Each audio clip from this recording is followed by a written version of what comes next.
Welcome back नाज़रीन। मेरे साथ इस वक्त मौजूद हैं पाकिस्तान तहरीक इंसाफ के फाउंडर मेंबर, तहरीक इंसाफ के बड़े सॉफ्ट स्पोकन रहनुमा, सीनियर रहनुमा मैं कहूँगा, जनाब अमीन ज़की साहब। अस्सलाम वालेकुम ज़की साहब।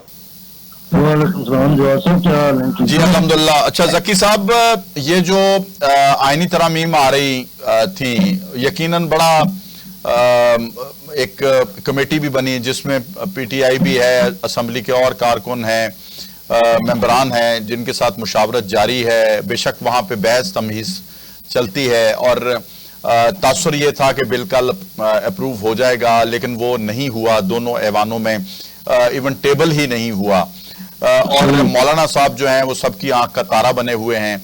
उधर से जनाब असद कैसर वगैरह चले जाते हैं, उनके पीछे नमाज भी अदा की जाती है, जबकि असद कैसर की जुबानी में मौलाना साहब के बड़े बड़े अलकाबात सुन चुका हुआ हूँ और खान साहब तो फरमाते ही थे। तो ये मुझे बताइए कि ये जो असम्बली, पूरी नेशनल असम्बली मजाक बनी हुई है, जो अपनी मर्जी की लेजिस्लेशन नहीं कर सके, हुकूमत और अपोजिशन मुल्की कानून में कोई बेहतरी नहीं ला सकते, तो फिर ये इतनी इतनी तनख्वाहें, इतनी इतनी मराहत लेने का फायदा क्या?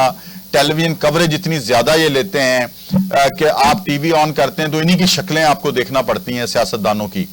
कोई पॉजिटिविटी नहीं है, ना किसी IPPs का कोई मामला हल हुआ, ना दीगर मसाइल हल हुए। महंगाई अरूज पे है, गरीब का बच्चा जो है वो वही है, अमीर अमीर से अमीरतर होता जा रहा है, ये अपनी जगह पे।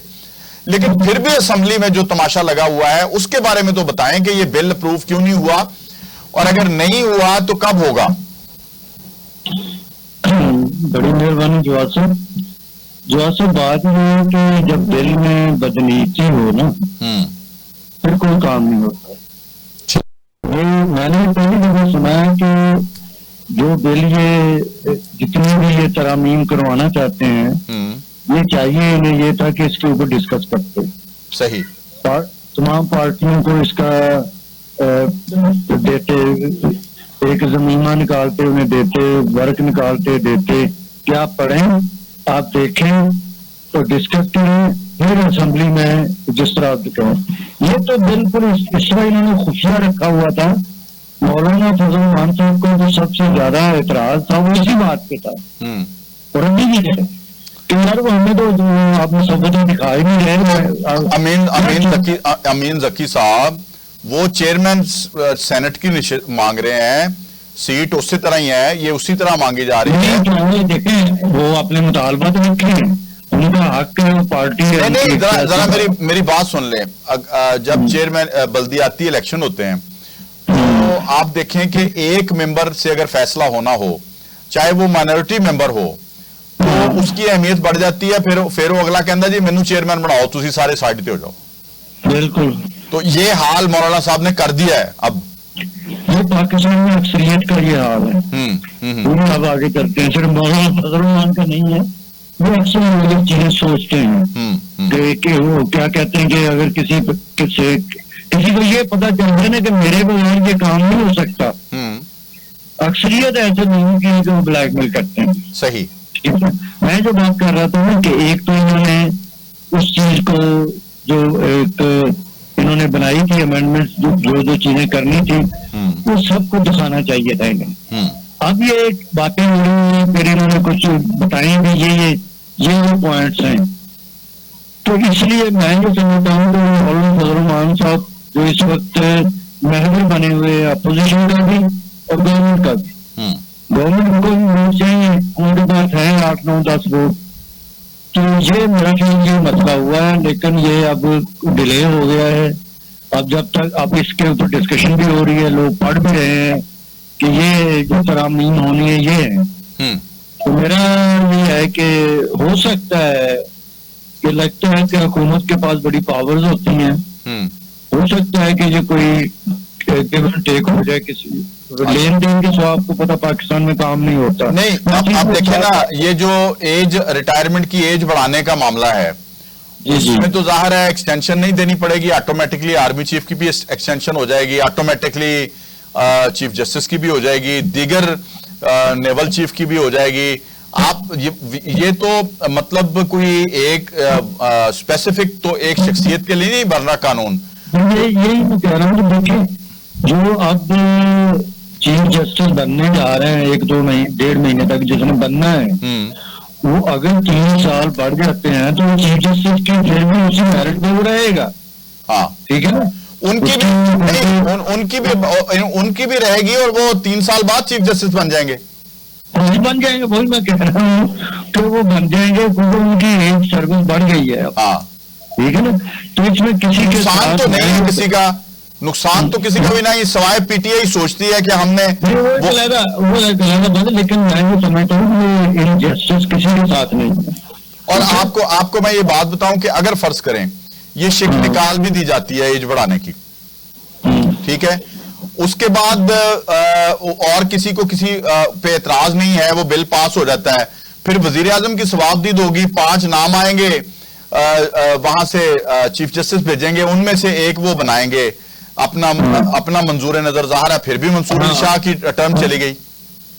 इसलिए मैं ये समझता हूँ कि अगर पीटीआई इसकी पूरी तफसीली जायजा ले, जितनी भी ये तरमीम होनी है, अगर वो बेहतर समझने के बजाय ये कि जजों को अपना मुखालिफ कर लें, ठीक है ना, तो मुखालिफ नहीं करेंगे, ये मेरा कि जाती है, हमारी पार्टी का तो कोई और होगा, पीटीआई की तो मेरी ये जाती है कि मेरी बात उन तक पहुंचनी चाहिए, तो वो इस बात को देख लें कि अगर कोई देखे ना, अगर हम मुखालफत करते हैं तो ये बिल पास हो जाता है, तो ये हमारा कई सालों तक हमारा प्रॉब्लम रहेगा। हाँ तो ये इसलिए करना चाहिए।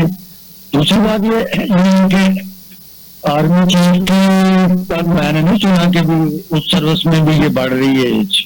नहीं, वो सब सर्विसमैन की बढ़ जाएगी रिटायरमेंट की एज। मैंने तो यही सुना कि जुडिशियल नहीं नहीं नहीं नहीं नहीं नहीं नहीं नहीं, वो सब की ब्यूरोक्रेसी की भी है। अच्छा हाँ, लेकिन वो सारा ये इसलिए मेरा ख्याल ये पढ़ा भी नहीं रहते ना। हाँ, सबकी ये मुसब्बत अब चले गया सबके पास, अब हर को देख के सोच के करेगा। नहीं, मैंने तो ये पढ़ा है जी, उसमें ये है सबकी बढ़ रही है एज, रिटायरमेंट एज जब बढ़ जाएगी तो वो किसी को एक्सटेंशन की जरूरत नहीं पड़ेगी। अरे बस एक्सटेंशन की जरूरत नहीं पड़ेगी। हाँ जी। तो अच्छा जकी साहब, आप अपने दिल पे हाथ रख के बताएं कि आपको लगता क्या है कि पता नहीं कौन किसको वोट दे, इस बात को छोड़ दें, बिल अप्रूव हो जाएगा आने वाले दिनों में? मेरा ख्याल है कि एक टाइम आ जाएगा ऐसा कि फजल रहमान साहब बहुत सारी चीजें मनवा भी लेंगे और वो इनका साथ देंगे। ठीक है। अच्छा, मेरे पास खबर यह है कि हामिद रजा साहब कुछ लोगों के साथ वोट देने के लिए तैयार हैं। हामिद रजा साहब सुने मैं बताता हूं, वो वोट देने के लिए तैयार हैं, लेकिन शहबाज शरीफ और नवाज शरीफ वोट लेने के लिए तैयार नहीं है।